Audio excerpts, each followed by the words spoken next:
महाभारत सिर्फ युद्ध की कहानी नहीं, बल्कि रिश्तों, वफादारी, धर्म और कर्म का अद्भुत संगम है। आज हम सुनेंगे वो कथा जब गुरु द्रोणाचार्य ने स्वयं श्री कृष्ण से पूछा, मधुसूदन, मैंने तो जीवन भर धर्म का पालन किया, फिर मेरे साथ ऐसा क्यों हुआ? कुरुक्षेत्र का युद्ध अपने अंतिम चरण में था। द्रोणाचार्य, जो पांडवों और कौरवों दोनों के गुरु थे, कौरव पक्ष से लड़ रहे थे। अर्जुन से युद्ध में जीत पाना कठिन हो रहा था, क्योंकि कृष्ण उनका सारथी थे। लेकिन कृष्ण को पता था कि जब तक द्रोणाचार्य युद्ध भूमि में है, कौरव पक्ष की हार असंभव है। इसलिए कृष्ण ने योजना बनाई। द्रोणाचार्य को युद्ध से अलग करने के लिए उन्हें मानसिक रूप से तोड़ना होगा, क्योंकि द्रोणाचार्य अपने पुत्र अश्वत्थामा से बहुत मोह करते थे। कृष्ण ने भीम से कहा कि तुम अश्वत्थामा, जो एक हाथी था, को मारो और जोर से कहो। अश्वत्थामा मारा गया। भीम ने वैसा ही किया। जब द्रोण ने यह सुना, वे भ्रमित हो गए। उन्होंने युधिष्ठिर से पूछा, सच बताओ, क्या मेरा पुत्र अश्वत्थामा मारा गया?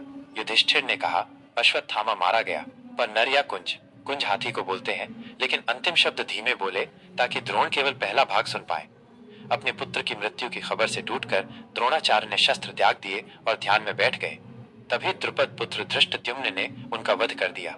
युद्ध समाप्त हो चुका था। पांडव जीत चुके थे, लेकिन इस जीत में हर चेहरे पर हार और गम की परछाई थी। गुरु द्रोण, जिन्होंने जीवन भर शस्त्र विद्या सिखाई, आज इस संसार से विदा हो चुके थे। लेकिन यह कहानी उनकी मृत्यु से पहले की है, जब उन्होंने श्री कृष्ण से अपने मन का प्रश्न किया। द्रोणाचार्य भावुक स्वर में, कृष्ण, मैं जानता हूं कि आप विष्णु के अवतार हैं, धर्म के रक्षक हैं। लेकिन बताइए, मुझसे ऐसा कौन सा अपराध हुआ कि मेरे जीवन का अंत इस तरह होना तय था? मैंने अर्जुन को अपना प्रिय शिष्य माना, उसे ब्रह्मास्त्र तक की विद्या दी, फिर भी मुझे अपने ही शिष्य के हाथों हारना पड़ा, और वो भी छल से। श्री कृष्ण, आचार्य, आप महान योद्धा थे, अपार ज्ञान के धनी थे, लेकिन आपकी सबसे बड़ी भूल थी पक्षपात और पुत्रमोह। आपने सदैव अर्जुन को अधिक महत्व दिया, लेकिन एकलव्य को उसका हक नहीं दिया। आपने भीष्म की तरह सत्य और धर्म को देखा, परंतु समय आने पर अन्याय के खिलाफ नहीं खड़े हुए। जब दुर्योधन ने अधर्म किया, तब आपने उसका साथ छोड़ने के बजाय मौन धारण किया। आपका मौन आचार्य अधर्म के लिए मौन समर्थन बन गया। और याद रखिए, युद्ध के मैदान में निष्पक्षता से बड़ी कोई नीति नहीं। आपने कौरवों की सेना का नेतृत्व किया, जानते हुए कि वे धर्म के मार्ग से भटक चुके हैं। यह आपका सबसे बड़ा दोष था कि आप कर्तव्य और धर्म के बीच अंतर नहीं कर पाए। कृष्ण के शब्द द्रोण के हृदय में तीर की तरह लगे। उन्हें एहसास हुआ कि उन्होंने जीवन भर शस्त्र विद्या में महारत हासिल की, लेकिन धर्म युद्ध में सही पक्ष चुनने में चूक गए। द्रोण ने धीरे धीरे सिर झुकाया और कहा, मधुसूदन, आज समझ आया कि युद्ध में केवल पराक्रम नहीं, बल्कि नीति और धर्म का पालन ही सच्ची विजय है। मेरी हार मेरे कर्मों का ही परिणाम थी। कृष्ण ने कहा, आचार्य, जब व्यक्ति धर्म से समझौता करता है, तब उसका पतन निश्चित है। ज्ञान, शक्ति और पद सब व्यर्थ हैं, यदि वे सत्य और न्याय के साथ न हो।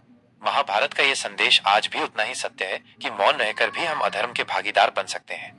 यह कथा हमें सिखाती है कि जीवन में सही पक्ष चुनना ही सबसे बड़ा साहस है। धर्म का मार्ग कठिन हो सकता है, लेकिन वही मार्ग हमें सच्ची विजय दिलाता है। जीवन में ऐसे पल आते हैं जब हमें कठिन निर्णय लेने पड़ते हैं, और कभी कभी उन निर्णयों का असर पूरे युग पर पड़ जाता है। आज की कहानी में आपने देखा कि कैसे एक वाक्य, एक आधा सत्य, एक शब्द इतिहास की दिशा बदल सकता है। यही कारण है कि हमें अपने शब्दों को सोच समझकर बोलना चाहिए। अगर आपको ये कहानी पसंद आई हो तो वीडियो को लाइक करें, अपने विचार कमेंट में साझा करें और चैनल को सब्सक्राइब करें, ताकि अगली बार भी आप महाभारत और हमारी